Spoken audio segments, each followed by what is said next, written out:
चलिए अब देखते हैं इतिहास क्या है। तो मैं आप लोगों को बताता हूं, पहले हम देखते हैं इतिहास। तो देखिए, हमको प्राचीनवाद इतिहास जानने से पहले इतिहास क्या है उसको जानना जरूरी है। अब देखिए इतिहास, तो इतिहास को कैसे हम तोड़ेंगे। देखिए इतिहास को हम दो भागों में डिवाइड करेंगे, ठीक है। तो प्रथम जो है इतिहास, तो इति धन हा धन स इतिहास, यानी क्या हो, इसका मतलब ऐसा है कि ऐसा हुआ था, ऐसा हुआ था, ठीक है। एक परिभाषा हो गया। दूसरा हम देखते हैं, तोड़ते हैं, इति प्लस हास। इति यानी जो होता है वो घटनाएं, और हास यानी लोग, ठीक है। तो आप लोगों को पता चलेगा कि अब इतिहास, तो इतिहास का जो है, आप लोग अगर मैं पूछूंगा आप लोगों से बच्चों की इतिहास क्या है, तो आप लोग बोलेंगे इतिहास जो होती है वो यानी ऐसी घटनाएं जो पहले घट चुकी है, जिसका अब हम फिर से अध्ययन करते हैं, ऐसा इतिहास होता है। लेकिन नहीं, इतिहास तो इतिहास जो मैं बच्चों को पढ़ाऊंगा वो बच्चे जानते हैं इतिहास क्या है, फिर भी मैं आप लोगों को तोड़ के बताना चाहूंगा इतिहास। तो देखिए इतिहास, इति धन हा धन स, यानी ऐसा हुआ था। एक परिभाषा मैं इसको बताऊंगा क्या होता है। ये दूसरा जो है इति धन हा, यानी घटनाएं अलोक, यानी लोगों के द्वारा जो घटना घटित हुई है, जिसको हमारे जो घटना घटित हुई है उसे क्या कहा जाता है, जो इतिहास से संबंधित हो उसको इतिहास कहा जाता है। एक परिभाषा ये हुआ। दूसरा परिभाषा के रूप में अगर हम देखें इतिहास, तो इसको हम ऐसा तोड़ते हैं जैसे लोग या और मान, ठीक है। यानी अब आप सोचेंगे ऐसा हुआ था, यानी लोग और मानव में बोला।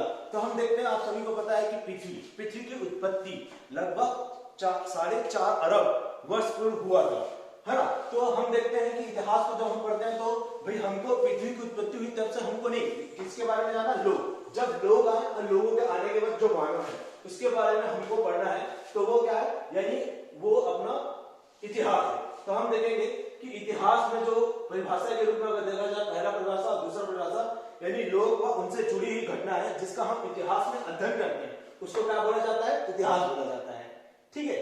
तो ये क्या हो गया हमारा इतिहास। और कई लोग सोचते हैं इतिहास और एक होता है, आपको बताऊंगा, हिस्ट्री। ये दोनों इसका अर्थ अलग अलग होता है, ठीक है। मैं दोनों को बताऊंगा इसका अर्थ कैसा अलग अलग होता है। तो देखिए इतिहास ये अलग हो गया, इसकी परिभाषा अलग होगी, हिस्ट्री। अब मैं हिस्ट्री का बताऊंगा, इसका जो है बारे में। ये दोनों अलग अलग चीजें हैं। लोगों को लगता है कि दोनों एक होंगे, लेकिन मैं आपको बताना चाहूंगा थोड़ा सा गलत फहमी है। मैंने जहां तक अध्ययन किया है, मेरे गुरु लोगों के साथ जो मुझे पढ़ाया गया है, मैं अभी भी आप लोगों को ये समझाना चाहूंगा, जो हिस्ट्री है और इतिहास दोनों में कैसा अलग है। तो हिस्ट्री शब्द की उत्पत्ति जो है ग्रीक भाषा हिस्टोरिया से हुआ है। तो हिस्टोरिया, इससे इसकी उत्पत्ति हुई है। अब आप बोलोगे उत्पत्ति हुई है तो कैसे, तो हिस्ट्री से जो उत्पत्ति है उससे आप जानोगे, यानी कौनसी, यानी इसका मतलब जो होता है वह होता है घटनाएं, और एक होता है एविडेंस प्लस, हम देखते हैं एविडेंस, यानी इसका मतलब होता है साक्ष्य, और एक होता है प्लस, अगर हम करते हैं तो टाइम, यानी समय, ठीक है। तो आप लोग अब देखोगे हिस्ट्री, यानी हिस्ट्री शब्द का अर्थ क्या होता है, हिस्टोरिया, ग्रीक शब्द से उत्पन्न हुआ है। और ये कौन से, यानी इसका मतलब होता है घटना है, एविडेंस इसका मतलब होता है साक्ष्य, और ये तीसरा जो है टाइम यानी समय, यानी हिस्टोरिया से जो ये एक हो गया, ये दूसरा हो गया और ये तीसरा। तो हम देखते हैं, तो जो भारत का इतिहास लिखने से पहले जो भारतीय लोगों ने जो भारत का इतिहास लिखा, उससे पहले हम देखेंगे ग्रीक, अरबी, फ्रेंच, स्पेनिश और ब्रिटेन, इन लोगों ने भारत का इतिहास लिखा है ना। अब आपको समझाता हूं कैसे, यानी कौन से यानी घटनाएं, एविडेंस यानी साक्ष्य। अब मैं बोलूंगा एविडेंस। अब आप सोचेंगे एविडेंस का मतलब हम देखेंगे इंडस वैली सिविलाइजेशन, अगर हम देखें सिंधु घाटी सभ्यता, है ना, तो अगर हम देखते हैं तो उसमें आपको पता चलेगा कि कैसे, तो कौन से एविडेंस, टैग और साइट, यानी ऐसा जो उनका कहना है कि भाई अतीत काल में जो घटना घट चुकी है जिसका हम क्रमबद्ध रूप से वैज्ञानिक अध्ययन करते हैं वो क्या कहलाता है, इतिहास कहलाता है इसके अंतर्गत। तो आपको आप बेटा समझ में आ गया होगा कि इतिहास और हिस्ट्री ये दोनों अलग अलग है और अलग अलग चीजों को प्रकाशित करता है। देखिए इतिहास में अगर हम देखें तो इसमें जो है हमारे पास एविडेंस, ऐसे चीजें उपस्थित नहीं है, लेकिन हिस्ट्री हम देखते हैं हिस्टोरिया, तो इससे अगर हम अंदाजा लगाते हैं तो इससे पता चलेगा कि भाई इसमें क्या है, हमारे पास ये घटनाएं भी है, साक्ष्य भी है, समय भी है, तो इसका अध्ययन करना ये क्या कहलाता है, ये हिस्ट्री कहलाता है। तो बच्चों आप लोगों को समझ में आ गया होगा हिस्ट्री और हिस्टोरियन में अंतर। अगर मैं थोड़ा सा रिवाइज कर दूं तो आपको बहुत आसानी से समझ में आ जाएगा हिस्ट्री और हिस्टोरियन में। तो अगर इतिहास को हम तोड़ते हैं तो इतिहास, ये क्या हो गया, इतिहास यानी ऐसा हुआ था, है ना। दूसरा हम देखते हैं इतिहास यानी घटना और लोग, यानी लोग व उनसे जुड़ी जो घटना है जो घटित हो चुकी है जिसका हम इतिहास में अध्ययन करते हैं वो क्या कहलाता है, इतिहास कहलाता है। और हिस्ट्री शब्द की उत्पत्ति ग्रीक भाषा हिस्टोरिया से हुआ है, जिसका अर्थ हम देखें घटनाएं, साक्ष्य, यानी ऐसी घटना जो अतीत काल में क्रमबद्ध रूप से जिसका हम अध्ययन करते हैं वो क्या कहलाता है, इतिहास, हिस्ट्री कहलाता है। ठीक है, तो आप लोग को ये समझ में आ गया होगा, है ना। तो अब मैं आपको बताऊंगा, आप सोचते हैं इतिहास, तो इतिहास में आप लोग को अगर मैं पूछूं, बच्चों क्वेश्चन करता हूं कि आप लोगों को लगेगा कि इतिहास हम जो पढ़ते हैं उसमें आप बोलोगे इतिहास के मैं पूछूंगा कितने पार्ट होते हैं, अगर मैं बोलूं, है ना, पार्ट ऑफ हिस्ट्री, तो आप लोग के बच्चों को पता है कि आपके दिमाग में आ गया होगा क्या, कि इतिहास में जो होता है, एक होता है हमारा एशियन हिस्ट्री, एक होता है मिडिवल और एक होता है मॉडर्न। आपके सभी के दिमाग में यही आएगा, यानी प्राचीन काल, फिर हम देखते हैं मध्यकाल और आधुनिक काल। नहीं, लेकिन हम बात कर रहे हैं सिर्फ इतिहास, वो तो विषय के अंतर्गत हो गया, लेकिन हम इतिहास के बारे में बच्चा अगर बात करते हैं तो हम इसको पार्ट करेंगे, इसके 3 पार्ट होते हैं, उसको हम लिख देते हैं ए, बी और सी। मैं आपको इसके अंतर्गत बताऊंगा, ठीक है। तो एक होता है प्राग ऐतिहासिक, दूसरा होता है आद्य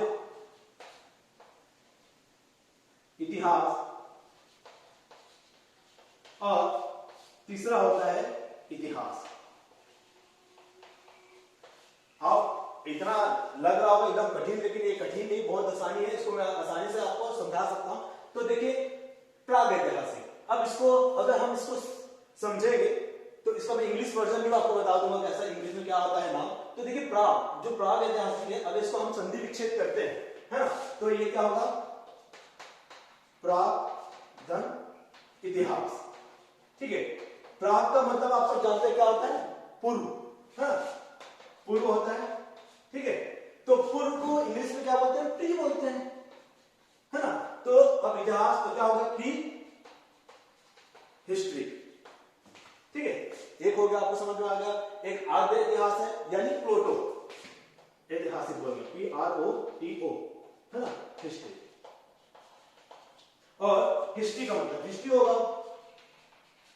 ठीक है, अब आप बोलोगे कि भाई ये क्या है, समझ में आया, बहुत आसान है, बहुत इजी है। अब इसको आसानी से समझ सकते हैं कि इतिहास में हमको क्या करना है, प्रागैतिहासिक, और एक आद्य ऐतिहासिक, यानी प्रागैतिहासिक यानी प्री हिस्ट्री, और आद्य ऐतिहासिक यानी प्रोटो हिस्ट्री, और ये इतिहास यानी हिस्ट्री।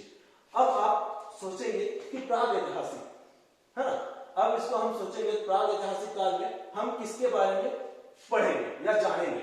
ठीक है, तो प्रागैतिहासिक का मतलब जो होता है, अगर हम एक और चीज हम लिख देते हैं, लेखन कला। अगर मैं इसको मिटा दूं, यहां पर आपको समझ में आएगा ये क्या होता है, लेखन यानी राइटिंग।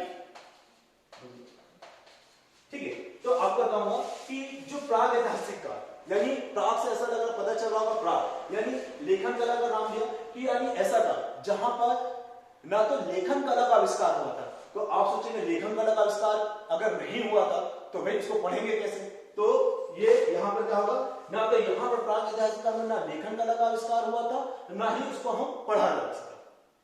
अभी आगे बताऊंगा, आपको समझ में आएगा। अब आप देखते हैं आद्य ऐतिहासिक काल, यानी आद्य यानी आधा, ऐसा ऐतिहासिक काल जहां पर लिपि यानी लेखन शैली का विस्तार हो चुका था, सही है, लेकिन उसको पढ़ा नहीं जा सका था। कैसा, मैं इसको अभी बताऊंगा उदाहरण के समय। और ऐतिहासिक काल, तो यहाँ पर अब क्या होगा कि यहाँ पर लेखन शैली का भी आविष्कार हो चुका था और उसको भी पढ़ा भी जा चुका था। अब कैसे पढ़ा जा चुका था, अब मैं इसको बताऊंगा। अगर मैं आप बच्चों से पूछूंगा प्राग ऐतिहासिक काल, यानी आप सोचोगे थोड़ा सा अध्ययन करोगे, मनन करोगे, मैं बोल रहा हूँ प्राग ऐतिहासिक काल, ऐसा काल जहां पर ना तो लिपि का आविष्कार हुआ था, ना ही उसको पढ़ा जा सकता था। तो यानी कई बच्चे तो आंसर दे चुके होंगे, मुझे पता है। तो इसका जो आएगा वो क्या होगा, स्टोन एज। हाँ बच्चों, जान गए होंगे आप लोग, यानी क्या है, पाषाण काल, ठीक है, पाषाण काल। पाषाण काल यानी आप पढ़ेंगे जिसमें पूर्व पाषाण काल, मध्य पाषाण काल और नव पाषाण काल या आधुनिक पाषाण काल, इसके बारे में हम पढ़ेंगे, ठीक है। इसको मैं आपको बताऊंगा, आपको ये पार्ट है, ये इसके प्राग ऐतिहासिक के अंतर्गत जो विषय आता है वो क्या कहलाता है, स्टोन एज यानी पाषाण काल, ठीक है। तो आपको मेरे ख्याल से ये समझ में आ गया होगा। प्री यानी क्या है, प्राग ऐतिहासिक संधि विच्छेद करके तो प्री हिस्ट्री हो जाता है। अब आद्य ऐतिहासिक काल, अब आप सोचेंगे कि भाई आद्य ऐतिहासिक काल, अब ऐतिहासिक काल यहां पर आप बोलोगे कि यहां पर लेखन कला का आविष्कार हो गया, तो लेकिन हम अभी तक से पढ़ा नहीं जा सके, तो आप सोचेंगे अब आद्य ऐतिहासिक या कौन सा ऐसा लेखन, तो आप थोड़ा सा सोचो। बच्चे आंसर दे चुके होंगे जो हमारे क्लास में थे, बच्चों को पता होगा कि आद्य ऐतिहासिक काल जो होता है बेटा, उसके अंदर हम देखेंगे क्या आएगा, इंडस वैली सिविलाइजेशन, है ना, ईवीसी, इंडस वैली सिविलाइजेशन यानी सिंधु घाटी सभ्यता। समझ में आ गया होगा, ये बहुत ही समझदार थे, यानी ये पहली नगरी की सभ्यता थी। कैसे नगरी की, अब मैं नाम ले चुका हूं तो आपको समझ में आ चुका होगा कि यहाँ पर क्या था, लिपि का आविष्कार हो चुका है, लेकिन आज तक अभी तक इसको पढ़ा नहीं जा चुका है। तो अब आपको मैं बताऊंगा कैसे, तो इसको मिटाते हैं, आगे आपको समझ में आ जाएगा। अब देखिए मैं आपको बताना चाहूंगा, तो देखिए अब आप आते हैं, ये जो आपका, ठीक है, अब आपको समझ में आएगा कि आद्य ऐतिहासिक यानी प्री हिस्टोरिकल के अंतर्गत जब देखेंगे तो सिंधु घाटी की सभ्यता, है ना। अब आप सोचोगे सिंधु घाटी की सभ्यता, यहाँ पर लिपि का आविष्कार हो चुका है, लेकिन अभी कैसे हम पढ़ नहीं सके, तो कैसे, मैं आपको बताता हूँ कि भाई यहाँ पर आप देखोगे लिपि, है ना, तो आपको पता चलेगा कि कैसा, यानी स्क्रिप्ट बोलते हैं, है ना, यानी इसका मतलब होता है लिपि। तो यहाँ पर लिपि का आविष्कार हो चुका, लेकिन हम उसको पढ़ नहीं पाए। अब देखो आप कैसे, उन लोग बहुत समझदार थे, उन लोगों ने कैसा लिपि का आविष्कार किया, तो देखिए, तो एक तो लिपि इस टाइप से थी, ठीक है, दूसरा अगर देखें तो इस टाइप से, है ना, और तीसरा अगर हम देखें तो इस टाइप से ये लिपि है। तो आप सोचेंगे ये लिपि है, लेकिन ये तो हमारे जो मैं अभी लिखा हूं उस लिपि और इस लिपि में आपको अंतर दिखाई देगा, तो ये लिपि कैसे हुआ, ये बेटा इसको हमको मानना पड़ेगा कि ये लिपि है। कैसा लिपि, तो ये लिपि आप देखेंगे तो ये आपको कैसा दिख रहा है, तो आपको बोलेंगे कि चित्र, ठीक है, चित्र आपसे दिख रहा है। अब इसमें कुछ दिख रहा है तो इसको हमको मानना पड़ेगा अक्षर, यानी प्लस यहाँ पर अक्षर लिखते हैं, ठीक है। तो आपको समझ में आ गया, तो ये कैसा लिपि दिख रहा है, चित्र अक्षर, यानी इसका होगा, अगर हम इसको संधि विच्छेद करके करते हैं तो चित्र चित्राक्षर, ये विधि, है ना, तो आपको समझ में आएगा, इसका मतलब आपको समझ में आ गया। तो अब देखो, अब हम इसको पढ़ नहीं पा रहे हैं, अब देखोगे पढ़ने का विधि, अब इसको अब हम देखते हैं कि आप लोगों को पता होगा कि इसको लिखने का तरीका। अगर हम देखें हमारे अभी वर्तमान समय में हम जो लिपि लिखते हैं, हम इसको किधर से किधर लिखते हैं, अगर कई बच्चे से पूछेंगे तो वो बताएंगे, लेकिन आप बताएंगे या सोचोगे तो थोड़ा सा गलत सोचोगे। हम लिखते हैं लेफ्ट प्लस राइट, हम किधर से लेफ्ट से चालू करते हैं और राइट को जाते हैं, और उसी प्रकार से अगर उर्दू लिपि को हम देखें तो वो कैसा लिखा जाता है, वो राइट टू लेफ्ट लिखा जाता है, ठीक है। तो ये ऐसा लिपि थी, तो इसको हम किधर से लिख रहे हैं, है ना, हो गया। तो हम इसको लिख रहे हैं, तो ये कैसा है, ये हम लेफ्ट से ऐसा करके जा रहे हैं बेटा, ठीक है। ये लोग बहुत वो थे कि हम लोग पढ़ ना सके बोल के इन लोगों ने इतना खतरनाक तरीका अपनाया है कि जब उसको पढ़े तो लोगों का दिमाग का दही हो जाए, है ना, समझ जाओ कि किस वजह से। तो देखिए ये बच्चे ये लिखा है ना, तो अब इसको हम देखते हैं, वेस्टोफेदन विधि बोला जाता है। वेस्टोफेदन विधि का मतलब होता है बेल, यानी जैसे बेल के आकार में, जिसे हम देखते हैं हल जब चलता है खेत में तो वो इस प्रकार से ऐसा चलता है, तो उसी प्रकार से इन लोगों ने इस प्रकार से लिपि का विस्तार किया है कि हम इसको ना पढ़ सके। ठीक है, तो आपको समझ में, देखिए यहाँ पर क्या हुआ, आगे इतिहास का हम पढ़ रहे थे, प्रोटो हिस्ट्री पढ़ रहे थे, तो यहाँ पर आ गया से इंडस वैली सिविलाइजेशन, सिंधु घाटी की सभ्यता। तो मैं थोड़ा सा आपको समझाने का कोशिश किया हूँ, इसको जब हम सिंधु घाटी की सभ्यता पढ़ेंगे तब मैं आपको वहां पर और अच्छे से क्लियर कर पाऊंगा। तो अभी फिलहाल इसको आप समझ जाइए ना। तो यानी आधा, यानी कैसा, आधा इतिहास, कि यहाँ पर क्या हुआ, किसका विस्तार हो गया, लिपि, स्क्रिप्ट है, लेकिन हम आज तक उसको पढ़ नहीं पाए। क्यों? ये तो ना तो लिपि दिख रहा है अपने को, यानी ऐसा ये क्या अक्षर दिख रहा है, या तो चित्र जैसे दिख रहा है ना, तो ये अक्षर जैसे है हल्का, लेकिन इसको हम क्या बोलेंगे, चित्राक्षर, यानी इसको बोलते हैं पिक्टोग्राफी बोलते हैं इस विधि को, है ना, पिक्टोग्राफी विधि के नाम से भी जाना जाता है। तो आप लोगों को समझ में आ जाएगा कि आद्य ऐतिहासिक काल यानी ऐसा काल जहां लिपि का विस्तार हो चुका और उसको हम पढ़ नहीं सके। मेरे ख्याल से ये समझ में आ गया होगा आपको, सिंधु घाटी सभ्यता हम बचपन से पढ़ते आ रहे हैं। अब देखते हैं, अब इसके बाद ये तो आपको मेरे ख्याल से समझ में आ गया होगा, है ना, नहीं आएगा तो आप मुझे पूछ सकते हैं, मैं और बता सकता हूँ अच्छे से, क्योंकि है ना अभी टाइम नहीं है मतलब। अब थोड़ा सा देखते हैं इतिहास। तो इतिहास, हाँ, अब इतिहास में बोला हिस्ट्री, तो आप यहाँ पर देखोगे, यहाँ पर लिपि का भी विस्तार था, अब उसको पढ़े भी चुके। अगर मैं बच्चों आपसे क्वेश्चन पूछूंगा तो आप कई बच्चे तो बता भी दिए होंगे आंसर, जो जानते हैं क्लास में, लेकिन आप जैसे पूछूंगा कई बच्चे लोग इसका आंसर गलत दिए होंगे। कैसे करें, आप कई बच्चे आंसर दिए होंगे बी, है ना, लेकिन ये मैं बोलूंगा गलत है। कैसे गलत है? क्योंकि ये जो वेद है ये मौखिक है, ना कि लिखित।